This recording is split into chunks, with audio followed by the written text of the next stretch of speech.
안녕하세요. 남아주께로 3월 19일 큐티 가이드입니다. 오늘 함께 보실 말씀은 창세기 37장 1절에서 11절의 말씀입니다. 요셉의 이야기가 등장을 합니다. 요셉의 이야기는 부모의 편애가 가져온 일상적인 행동을 중심으로 이야기가 펼쳐지는 것을 성경에서 보게 됩니다.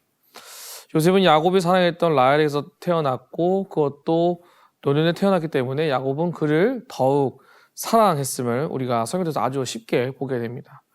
자, 그런데 야곱은 요셉을 너무나 사랑한 나머지 그에게 채색 옷을 입히고 특별한 신분만을 입힐 수 있는 그 옷을 줌으로 인하여서 다른 형제들과 조금 더 차이를 갖게 되고 차별을 하게 된 것을 보여주게 됩니다.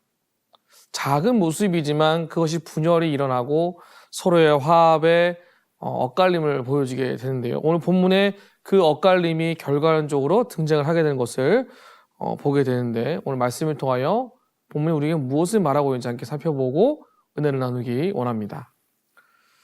1번입니다. 요셉의 형들이 요셉을 미워한 이유는 무엇입니까? 5절입니다. 요셉이 꿈을 꾸고 자기 형들에게 말하며 그들이 그를 더욱 미워하였더라.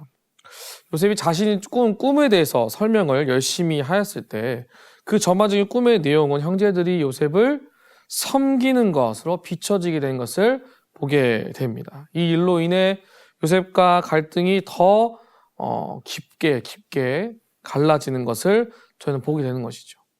더 나아가서 부모의 편애가 가져온 그 일상적인 모습이 계속해서 그들에게 트라우마처럼 나타나게 되고 그로 인해 형제들은 요셉의 꿈을 받아들이지 못하게 되고 요셉의 의견조차 다 무시하고 그것을 긍정적으로 바라보지 못하는 것을 성경은 우리에게 보여주고 있습니다. 2번입니다. 요셉이 꾼 꿈의 내용은 무엇입니까? 7절입니다. 우리가 밭에서 곡식단을 묶더니 내 단은 일어서고 당신들의 단은 내 단을 둘러서서 절하더이다. 요셉이 두 가지의 꿈을 꾸게 되는데요. 첫 번째 꿈은 들의 곡식단 가운데 요셉의 형들의 단이 요셉의 단을 향하여 절하는 것을 꾸게 됩니다. 그것이 37장 5절에서 8절에 기록되어 있고 두 번째 꿈은 해와 달과 11별들이 요셉을 향하여 절을 하는 것, 그것이 37장 9절에서 10절에 기록이 되어 있습니다. 즉, 이 꿈은 앞으로 일어나게 될 일들을 보여주는 어떠한 계시적 성격을 띠고 있는데 곧 요셉이 형제들과 모든 만물로부터 섬김을 받게 되는 것, 하나님이 아브라함에게 말씀하신 대로 애굽으로 내려가게 될 것과 요셉을 통하여 온 가족들이 보호를 받게 될 것이라는 이 꿈의 해석이 등장을 하게 되는 것이죠. 3번입니다. 요셉의 꿈을 들은 야곱의 반응은 어떠합니까? 10절에서 11절입니다. 그가 그의 꿈을 아버지와 형들에게 말하며 아버지가 그를 꾸짖고 그에게 이르되 내가 꾼 꿈이 무엇이냐? 나와 내 어머니와 내 형들이 참으로 가서 땅에 엎드려 내게 절하겠느냐? 그의 형들은 시기하되 그의 아버지는 그 말을 간직해 두었더라. 요셉의 두 번째 꿈을 꾸고 이 꿈을 형제들에게 말했을 때 상황이 더 악화되고 있음을 보게 됩니다. 야곱은 요셉의 무리함을 지적합니다. 그것에 대해 잘못된 것을 지적을 하지만 그러나 그는 도덕적인 의미에서만 아들을 책망할 뿐 그것에 대한 분노하거나 그것을 경책하여 바르게 교정하지 않은 것을 보게 되는 것이죠.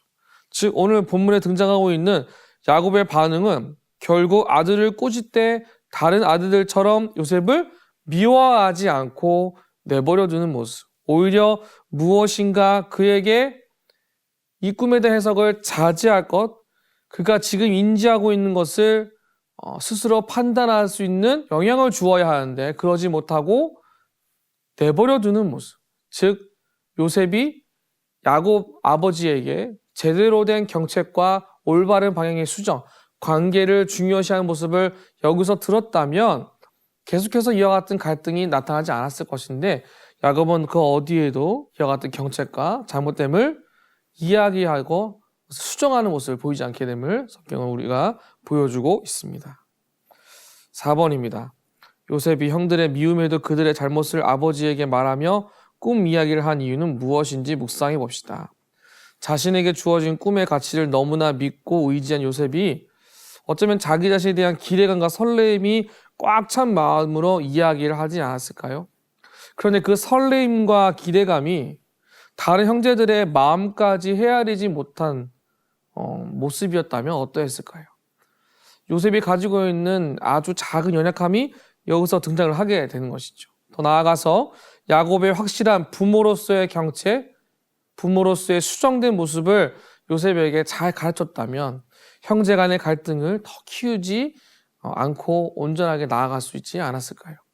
본문은 우리에게 이 사실을 보여줌으로써 우리가 가지고 있는 기대감과 꿈이 있고 설레임이 있지만 때론 그것을 사람들과의 관계 속에서 어떻게 자유롭게 잘 유연하게 대처할 수 있지를 우리에게 도전하고 있음을 보게 됩니다.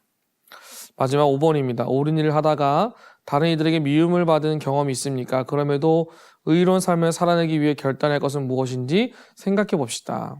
우리가 오늘날 이 시대를 살아가면서 사람들 간의 관계적인 어려움이 내가 의도하지 않았지만 상처를 주고 관계가 악화됨을 우리가 발견하게 됨을 아주 쉽게 보게 됩니다. 따라서 우리는 때를 따라서 환경을 살피고 관계를 살필 수 있는 지혜를 갖추는 것이 우리 안에 필요한 지혜인 줄로 믿습니다. 이 아침에 우리에게 주어진 관계성 가운데서도 내게 주어진 큰 꿈과 비전이 있을지라도 항상 나와 함께한 사람들과의 성향과 생각과 판단들 속에서 내가 어떻게 비춰지는지를 한번 고민하시면서 내게 주어진 것들을 지혜롭게 나눌 수 있는 그 은혜가 오늘 이 아침부터 아름답게 시작하시기를 주님의 이름으로 축복합니다.